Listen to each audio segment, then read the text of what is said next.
So we had some waves made in the college football world on Monday. You had Deion Sanders saying, hey, listen, got a spring game. I'd love to play it against somebody else. I'd love somebody to come up here to Boulder, Colorado, a little joint practice action, get some good work, play a spring game.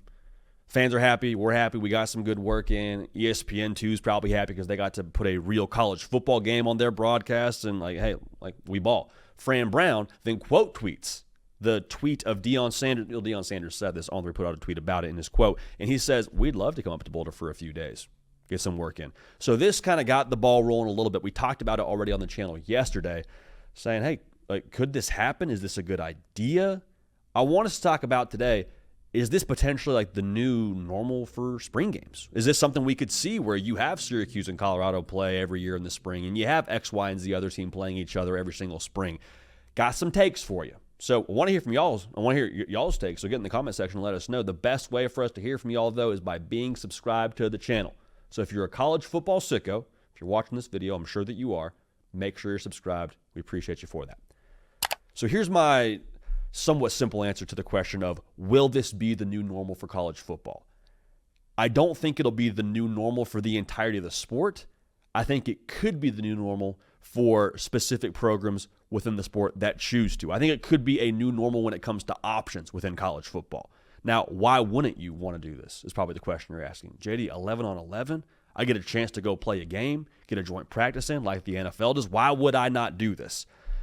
There's a couple of different trains of thought around this. I think the first is, if you're just against a spring game, period, you're not having your mind changed by this. If you're worried about poaching, if that is your deal, you don't want to go play another college football team with another college football staff watching your team up close and personal, and then also put that game on a broadcast. I don't think that's probably the way this whole thing is going to shake out. So, if that's how you feel about this, that's not changing. The other part of this is, I think you really have to have trust in the other staff that you partner up with.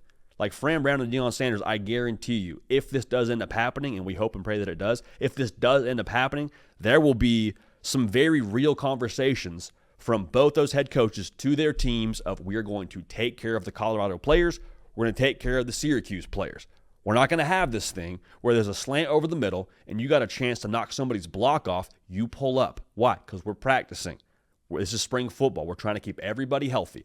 Maybe it's not quite as specific as that. Maybe it's not quite as cut and dry as that. But the bottom line here is, coaches, I think, would be maybe not thrilled to do this. The reason why I can see them not wanting to do this is, you can't really control somebody else's house and how they go about their business. Now, again, I think Fran Brown and Deion Sanders have a ton of trust in each other, and I think that's why a big reason, we hope this happens. I think it could happen. But the bottom line there is it's you open yourself up to a little bit more injury when you play another team that isn't necessarily, teammates with your locker room. I do think that when you talk about who could participate in this, Colorado and Syracuse makes a lot of sense. I don't think you'll see the Ohio States of the world or the Georgias of the world or anyone with, as Cato put it before we got rolling here, a top 5, top 10 recruiting class doing things of this nature. And that's not a knock on anyone else that chooses to do a spring game. We'll talk about why it makes sense in a second here. But if I'm Ohio State and I want to get some good work in, I get good work in by making sure everybody knows, hey, we're going a live period here. 12 plays, good on good. Y'all get after each other. That's how you get good work in. You get good work in by taking that intensity knob and dialing it all the way up to 11. That's how you get good work in.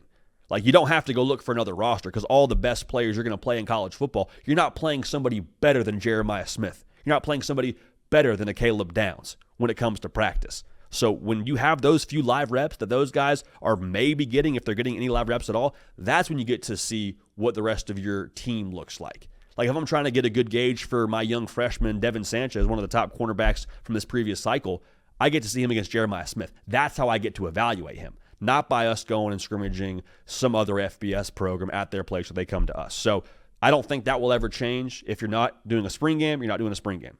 That's not changing. If you're one of the top teams in the country when it comes to roster talent, you're letting your dudes go good on good behind closed doors, and that's how you learn about them. Now, the point of spring, as we've said before, is a couple of things you want to check off the list. We've mentioned a few of these already. You want to leave healthy enough to where you don't have anybody done for the season.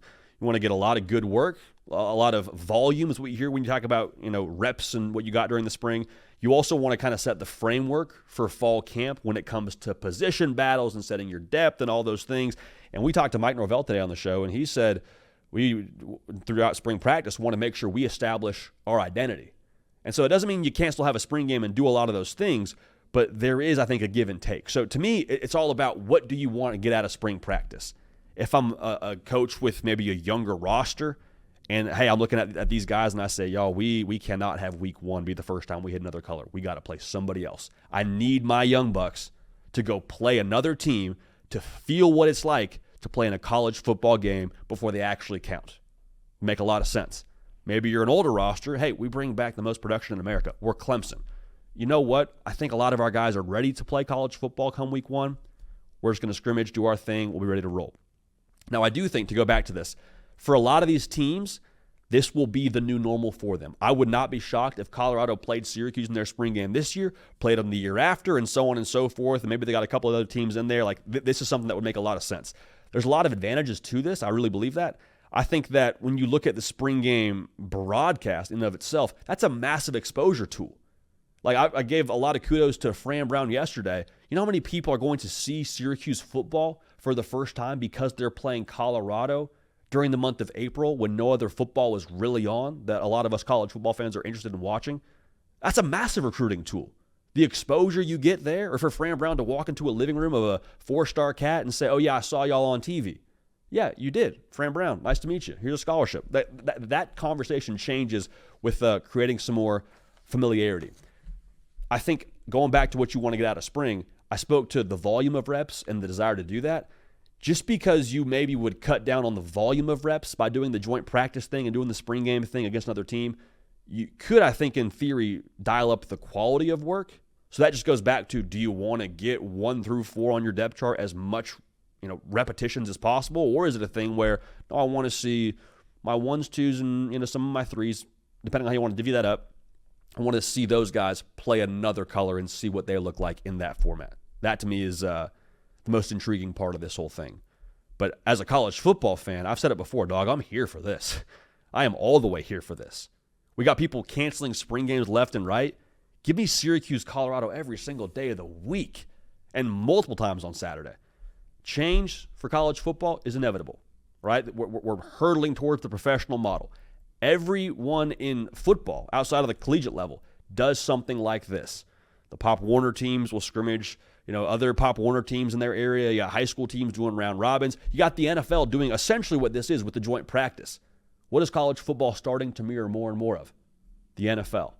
So I'd be wildly surprised if we exist in a world here where spring practices and spring games with other teams isn't something we see on a semi-regular basis.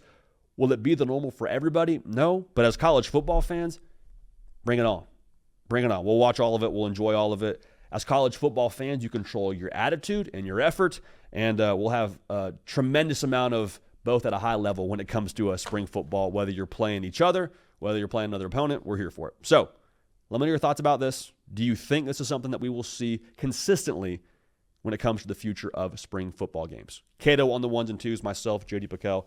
We appreciate y'all. We love y'all. We're going to keep this party rolling, and we will see y'all next time.